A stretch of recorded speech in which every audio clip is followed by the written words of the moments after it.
Good morning, everybody. See a lot of new faces today. That's wonderful. So thank you, Jesse, for being the chairperson.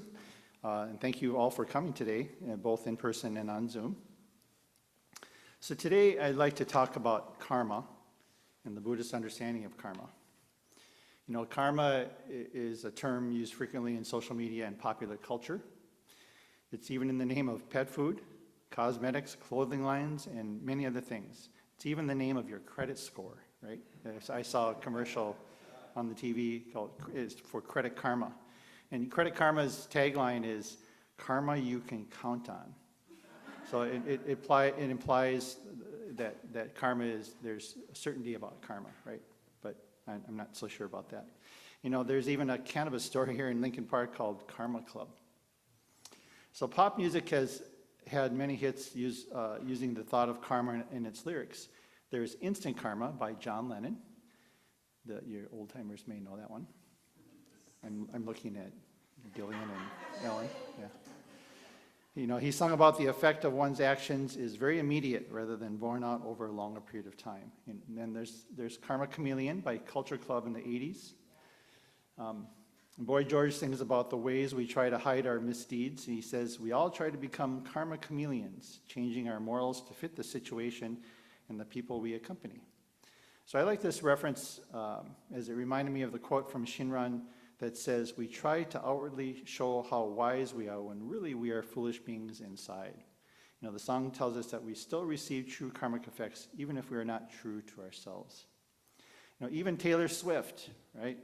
More widely known by football fans is, you know, Travis Kelce's girlfriend. And she's often shown on TV during Kansas City Chiefs games. She had a hit called Karma. She has a hit called Karma.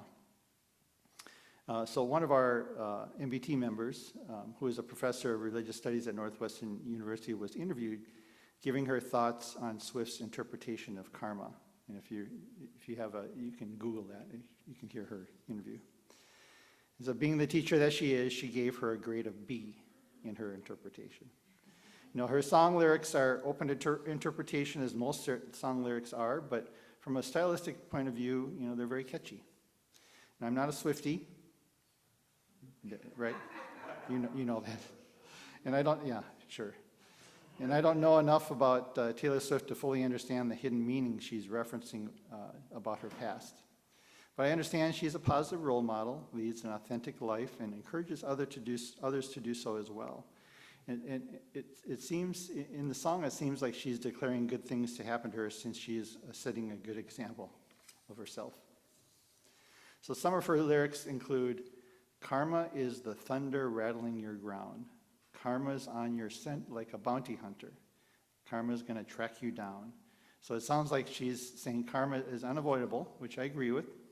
Yet the tone seems like wishing ill will on those who have wronged her, as they will get what's coming to them.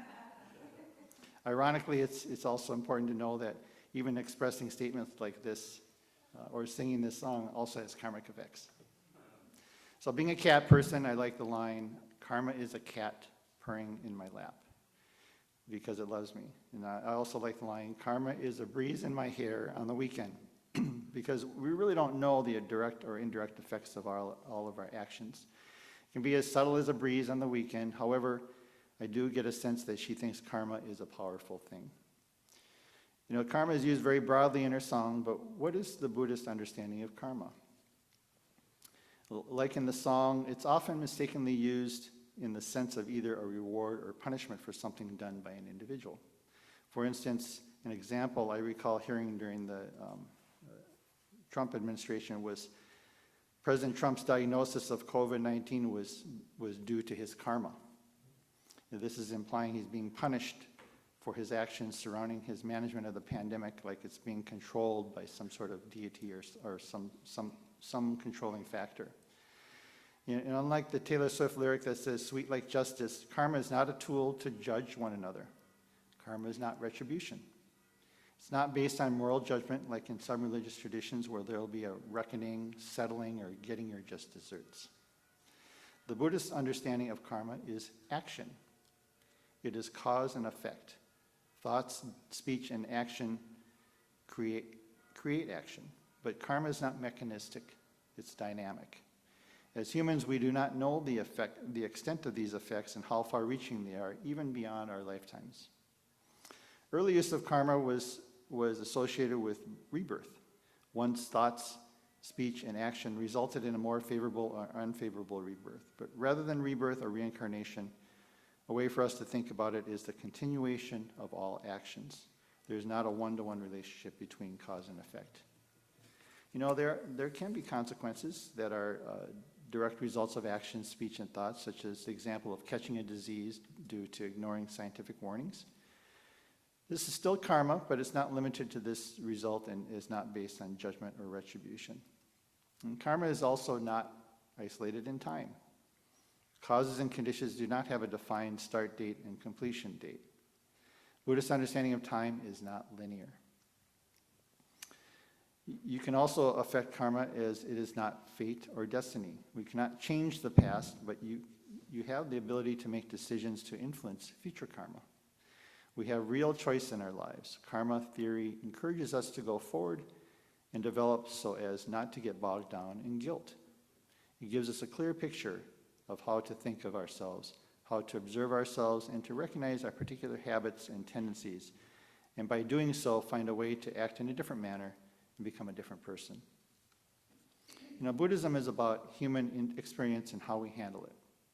Our karmic past influence how we view difficulties that we have all had in life and how we each respond. I believe the point of understanding karma is to understand that causes and conditions are the result of karmic thoughts, speech, and actions, and to be mindful of this in our everyday life, as karma is not limited to just ourselves. Our thoughts and actions have far-reaching effects. You know, the Buddha compared past karma to a field of seeds. Some seeds have already sprouted, some are not yet ready to sprout. And as for the ones that are ready to sprout, those that get the most water with the best chance of flourishing. This means that even though you can't go back and change the seeds you've already planted, you do have some control over which seeds are going to water. In other words, your present condition shows only a sliver of your past actions. Your present actions influence the extent to which you're going to suffer over that sliver or not. So I'd like to give you an example of karma. The Japanese American National Museum in Los Angeles just completed a 2-year stay of a sacred book called Ireicho. In it, there are 125,284 names of those who are of Japanese ancestry who were unjustly incarcerated by the U.S. government during World War II. Many of those names listed are founding members of the Midwest Buddhist Temple and ancestors of many of you. You know, it's alarming again as the current administration is using the Alien Enemies Act once again to deport immigrants without due process, and that the Japanese Americans and Japanese were unjustly incarcerated without due process. So I had the opportunity to visit the exhibit in Los Angeles with some family members from Minnesota back in 2022. You know, Connie and Kiko were also there with their cousins. When you go, you place a stamp next to the names of family members to recognize and acknowledge each of them. You know, it's important to recognize, as we do in our monthly memorial service, when we read the names, it's important to understand and recognize each of them. Now, since its installation, the Ireicho has built a remarkable community of visitors who have answered the call to acknowledge every name in the monument, and in doing so, aiding in repairing the historical record by providing amendments for anyone missing from the list or misspelled names. Now, Ireicho is now embarking on a nationwide tour of many internment campsites during their respective pilgrimages and ceremonies. And the Ireicho book will now be coming to Chicago. Lisa Doi, who is an MBT member and past president of the Chicago JACL, made a proposal to bring Ireicho to Chicago and is coordinating efforts in the Japanese American community. With the financial support of fundraising efforts and community donations, it will happen. So it'll be located at the Japanese American Service Committee's new building. It's on November 8th and 9th. So look for how to register. It's because it's really only by appointment only.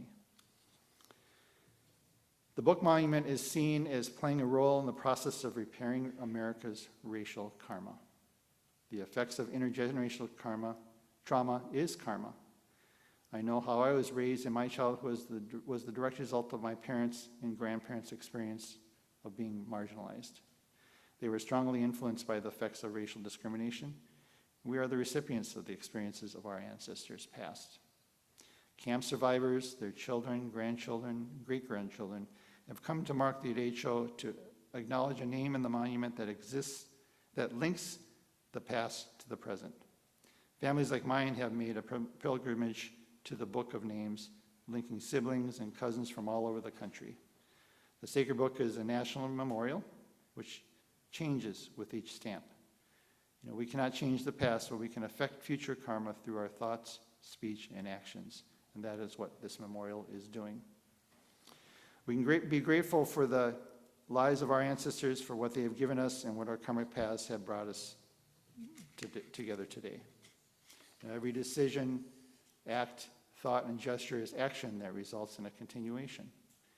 It is the living power of action that should influence how we care for one another. And this is Namo Amida Butsu. So please join me in Gasho as we recite Namo Amida Butsu together, bowing our heads in humility to the infinite wisdom and boundless compassion of Amida Buddha. Namo Amida Butsu. Thank you very much.